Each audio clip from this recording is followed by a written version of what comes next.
Salut à tous, bienvenue sur ce nouveau format de podcast Fish and Chip. Ce sera retrouvé sur notre chaîne YouTube évidemment, et puis sur Deezer, sur Spotify et les autres plateformes d'écoute. Le principe, on invite des invités référents de la pêche, et puis on a des discussions sur des sujets d'actualité et tout ce qui peut vous intéresser.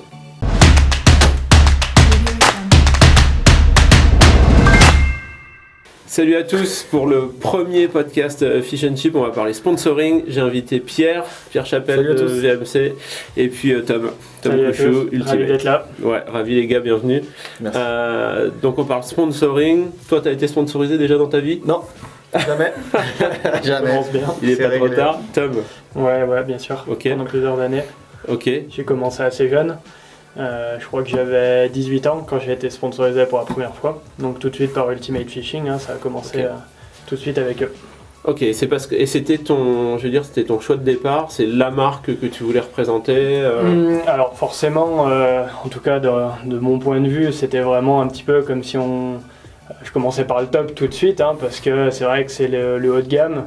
Donc quand avec mon frère on a cherché à avoir du matériel parce qu'on s'est mis à faire les compétitions, que moi à l'époque je pêchais avec une canne verticale qui me servait, j'étais un spinnerbait à pêcher en vertical et du coup ça allait pas du tout. Donc on a cherché pendant le CNPL à avoir du matériel, donc on a été voir les différentes marques. Donc tu as fait quand même plusieurs marques. Ouais, bien sûr. Et en fait on était en contact avec via un blog, on en parlait juste avant en off, via les blogs on était en contact avec Nicolas Guichon, qui était sponsor chez Ultimate depuis un petit moment. Et c'est lui qui nous a mis en relation avec la personne chargée de recruter chez Ultimate et on est rentré chez eux. Ça passe toujours comme ça, j'ai l'impression, c'est ce que je pensais, par un point de contact. Ça reste un tout petit milieu, la pêche, et au final c'est toujours l'ami de quelqu'un, et c'est souvent quand même en relation. Alors moi j'ai été sponsorisé aussi assez jeune comme toi, mais je faisais de la pêche au cou, j'étais sponsorisé par Sensas pour avoir quelques kilos d'amorce, et du coup ça se faisait par l'intermédiaire de clubs. Donc le sponsoring dans la pêche au cou il était vachement plus structuré que dans la pêche au carnassier, c'était plus carré et ça passait par les clubs. Maintenant donc depuis de l'eau a coulé sous les ponts, quand j'étais chez Pure Fishing ou même chez Fox, j'ai reçu plein de demandes de sponsoring. Vous en recevez beaucoup? On en reçoit régulièrement, beaucoup, je saurais pas chiffrer, mais on en reçoit vraiment régulièrement. Allez, peut-être une toutes les 2 semaines. Et il y a tout. Il y a bonjour, je pêche super bien, sponsorisez-moi. Et puis il y a le dossier appuyé, photo, motivation, vraiment le truc vraiment. La motivation, c'est toujours quasiment pour avoir un peu de matos gratos. C'est ce qu'on peut percevoir, mais il y a aussi vraiment du passionné qui aimerait contribuer au développement produit. Il y a aussi beaucoup de demandes dans ce sens-là. Okay. Ouais, je pêche beaucoup, vous développez toute une gamme de ça. Moi, je pense que je pourrais vous aider là-dessus. Il y a aussi des demandes un peu orientées. Ouais. Okay. Il n'y a pas forcément... Ouais, c'est à peu près la même chose. Je pense que c'est... Je peux répéter la même chose que tu viens de dire. Est-ce qu'il y a des gens qui sont, comme tu disais là, vraiment amoureux de la marque avant de démarrer et qui vont choisir directement de s'adresser à VMC parce qu'ils sont fans des hameçons? Alors bon, c'est peut-être un mauvais exemple. Bon, imagine tu travailles chez BKK.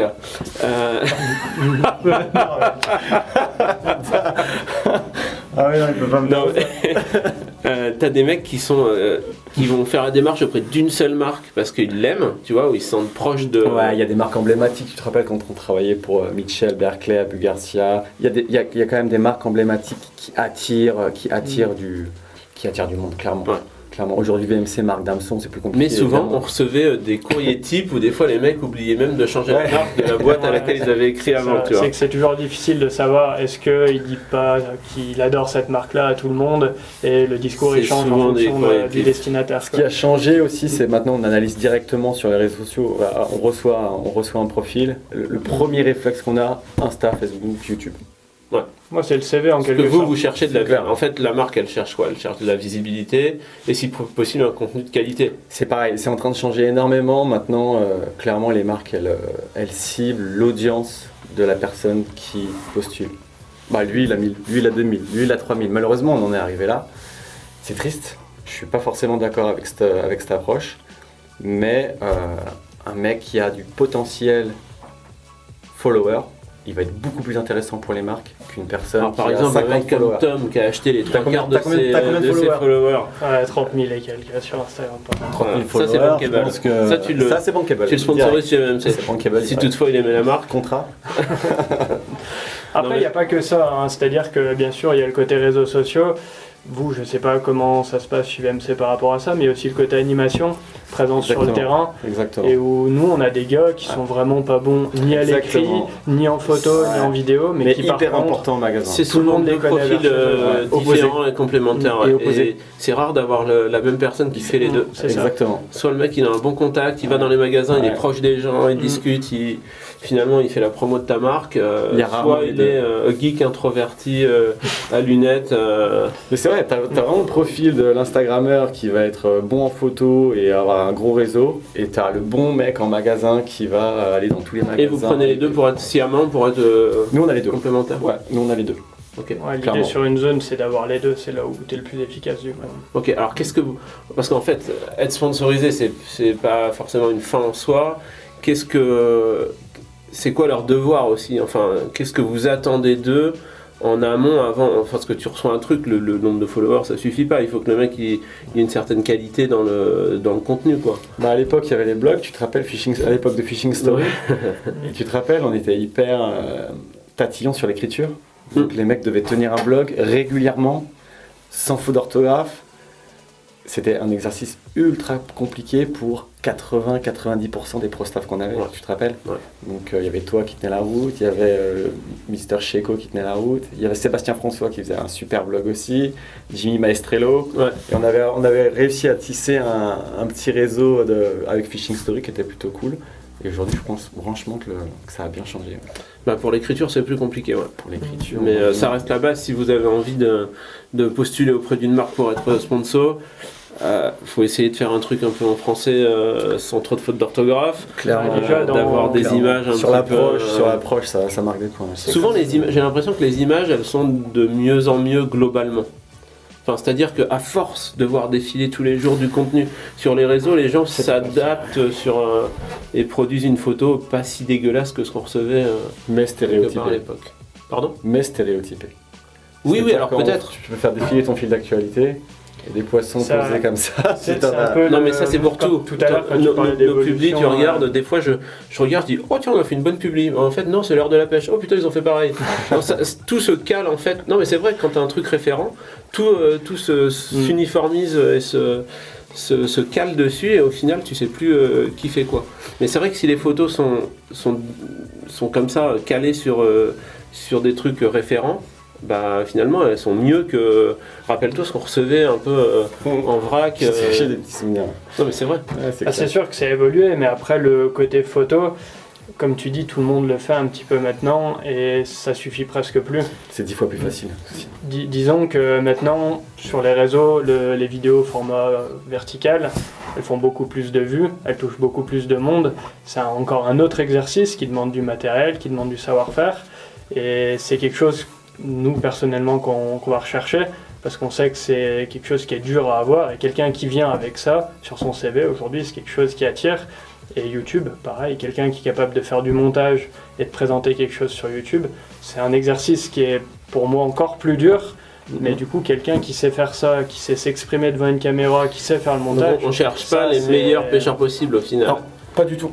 C'est la marque, elle veut avant tout augmenter sa visibilité, la qualité Pas de son du contenu tout. et du coup Ce que tu être dis, ça bon se pêcheur monétise finalement c'est Ouais, bah Ça se c'est. monétise. bien. En fait, l'évolution, elle est aussi là. C'est qu'avant, on parlait jamais de contrat rémunéré.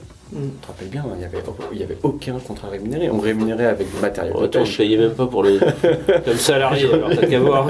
Aujourd'hui, il y a des... Enfin, les contrats, Oui. il y a quand même des gros contrats maintenant, quoi. Donc, Ça c'est dans l'extrême dans l'extrême. c'est dans On va dire l'extrême. que le- là, Mais parce ça que n'existait pas. C'est une tu évolution. démarres pas C'est une évolution du directement comme ça, quoi. sponsoring. Ah non, pas du tout. Mais c'est une Enfin, avant évolution d'être du payé par sponsoring. une marque, faut pas croire qu'on peut vivre du sponsoring en fait. On peut vivre de YouTube en étant youtubeur. Il y en a qui s'en sortent très bien, C'est qui gagnent de ça. l'argent. On a très peu. mais Vivre ça, du ouais. sponsoring, il y a quelques personnes en France quoi. Ça, Ouais. et Ça c'est fonctionne des gens d'une qui main, sont, hein. et c'est des gens, oui, c'est ça, et c'est des gens qui Ouais, sont là ouais, depuis ultra longtemps quoi. Mm. Après, travailler dans la pêche, c'est encore une étape supplémentaire du truc. Pour moi, c'est complètement différent. Où là, non mais il y a plein de gens qui rêvent en fait, qui aussi veulent rentrer dans par le biais du sponsoring pour vivre encore plus intensément leur passion. Et l'étape d'après, c'est de finalement travailler dans la pêche. Et c'est ce que nous, on a réussi à faire avec des chemins très différents. Parce que toi, tu es chef de marque VMC, mais c'est pas comme ça que tu as commencé. Pas du tout. On va raconter l'anecdote tout de suite. Vas-y, raconte ce que tu veux. J'étais à la fac, un peu paumé, je savais pas ce que je voulais faire. Et il y avait un écran avec toutes les entreprises partenaires et je vois cette espèce de poisson, je vois, c'est marrant ce truc. Je vais aller voir. Et je me pointe aux ateliers de recrutement pour les stages. Et là, il y a Sylvain qui était là. On n'était pas du tout venu chercher Pierre Chapelle en fait. Comme c'est du recrutement à la fac. Donc j'étais venu avec mon collègue. Nous, on espérait recruter une petite qui allait bien pour le bureau, tu vois, un truc un peu classique, tu vois, dans le schéma. Et non, putain, on est tombé sur Pierre Chapelle. Enfin, c'est-à-dire qu'on a fait un gros flop. Parce que il y avait personne. Il y avait des milliers de gens, mais on était à côté entre le stand L'Oréal et c'était Salomon. Il y avait Salomon. Il y avait Salomon et L'Oréal, si tu veux. Autant dire que les gens ils passaient, ils s'arrêtaient pas quoi. Et toi, tu pêchais ou pas ? Ouais, je pêchais. En fait, j'ai vu ce poisson, je fais c'est marrant, faut que j'aille voir. Et là, je vois Apu Garcia, Berkeley, Mitchell. Non, mais il y a que lui qui s'est arrêté. Je vois Sylvain.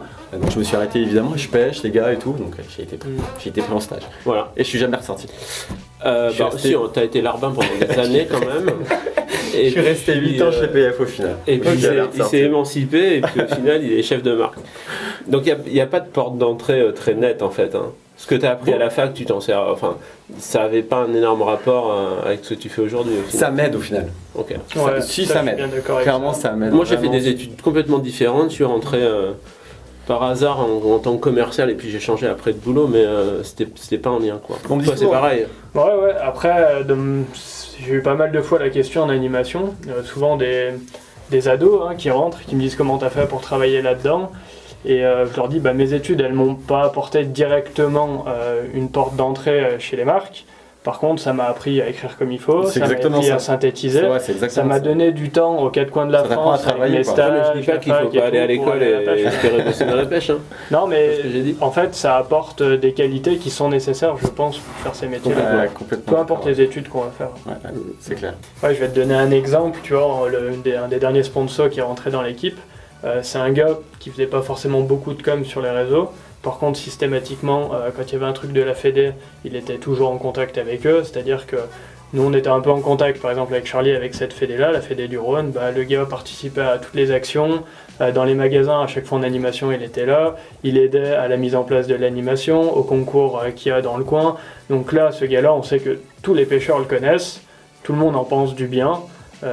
Il aimait nos produits aussi, très attaché à la marque, comme on l'a dit avant, c'est quand même quelque chose d'important aussi.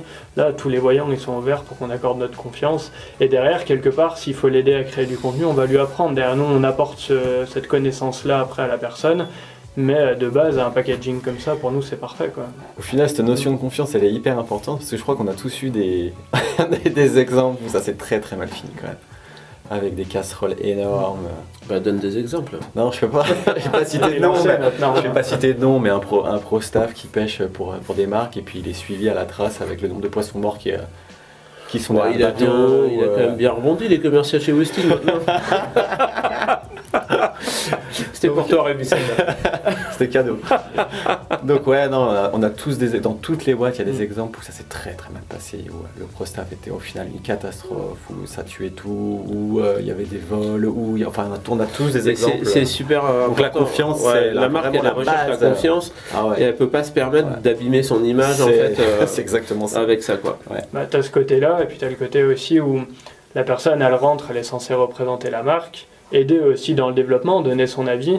Et quelque part, nous, ce qu'on attend, alors après, je pense que toutes les boîtes ont leurs exigences, mais nous, on attend vraiment que la personne n'utilise que ce qu'on a au catalogue. Et s'il manque quelque chose, c'est un retour à nous faire de ce qui manque pour telle et telle pêche. Et quelqu'un qui va, par exemple, utiliser un produit qu'on n'a pas au catalogue, nous, par exemple, c'est assez rédhibitoire, mais je sais que le curseur, il n'est pas toujours c'est marrant parce que j'en avais discuté avec Yannick, le PDG d'Ultimate, il y a quelques années, et je sais qu'on a un gros désaccord là-dessus. C'est que... moi, j'estime au contraire que c'est un gage de qualité et d'honnêteté que d'avoir un mec qui dit il manque ça dans la gamme, j'ai pas d'équivalent, mais mais je l'utilise chez quelqu'un d'autre parce que j'en ai besoin pour, tu vois, sans le mettre en avant. Voilà, mais il y a le retour avant de venir imagine et te dire. Imagine, tu as une pêche de perche au ned, tu as des TP de 7 grammes, il faut une 10 grammes. Par exemple. Putain, tu l'as pas, c'est dommage de passer à côté de la pêche pour ça, quoi. Bah.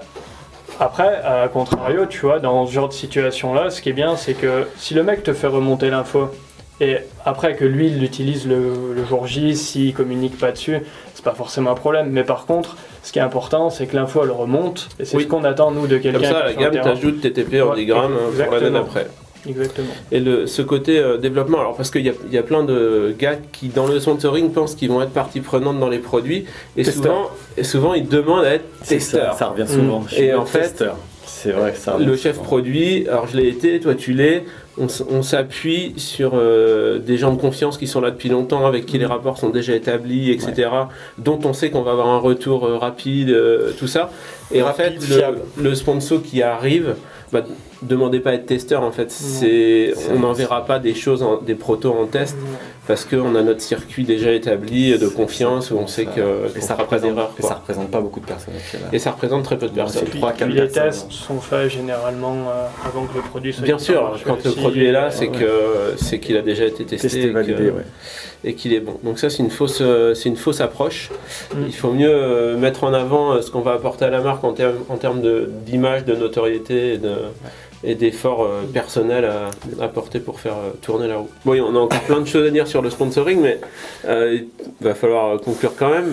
Pierre, pour toi, quel conseil t'as à donner? Qu'est-ce que tu recherches si tu dois trouver un ambassadeur pour ta marque, ou tout au moins un sponsorisé?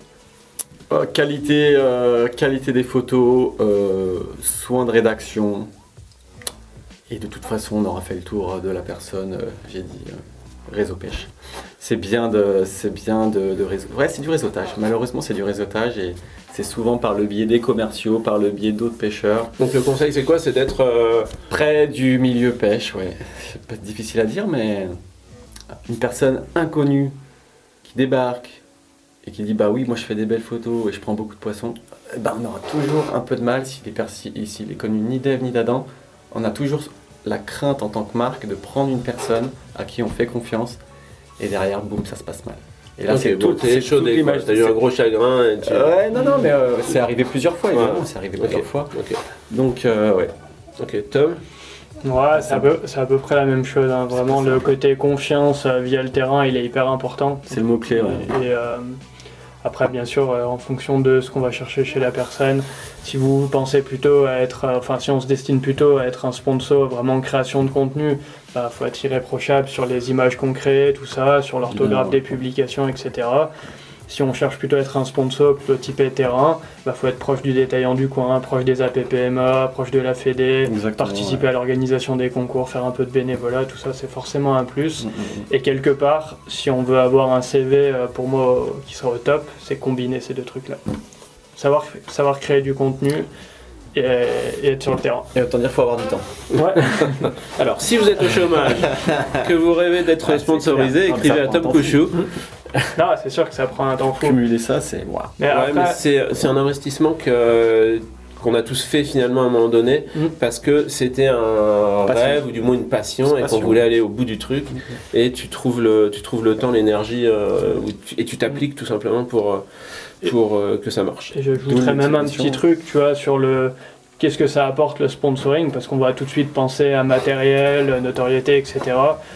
Faut aussi voir que le sponsoring, moi perso, ça m'a apporté plein d'amis, plein de gens que j'ai rencontrés, tu vois, parce que du coup... Alors plein d'ennemis aussi, hein. Ouais, mais... J'en entends sur toi. Non, mais plus dans l'autre sens, sérieusement, tu rencontres des gens parce qu'ils font partie de la même équipe, donc ça te permet d'avoir un contact à droite à gauche en France, de partager, c'est l'essence aussi de la pêche qui est un petit peu boostée par le sponsoring derrière. Ouais, c'est un facilitateur à plein de niveaux. Je pense qu'il faut pas négliger ce côté-là. Et après, c'est des opportunités professionnelles aussi, potentiellement. Quand on veut aller encore plus loin. Exactement. Ok, bon, on est obligé de mettre un terme. J'espère que ça vous a plu. Abonnez-vous à la chaîne Chip TV. Et puis surtout, dites-nous ce qui vous intéresserait de voir et d'entendre, surtout comme prochain sujet, parce qu'on va pas s'arrêter là. À bientôt. Bye.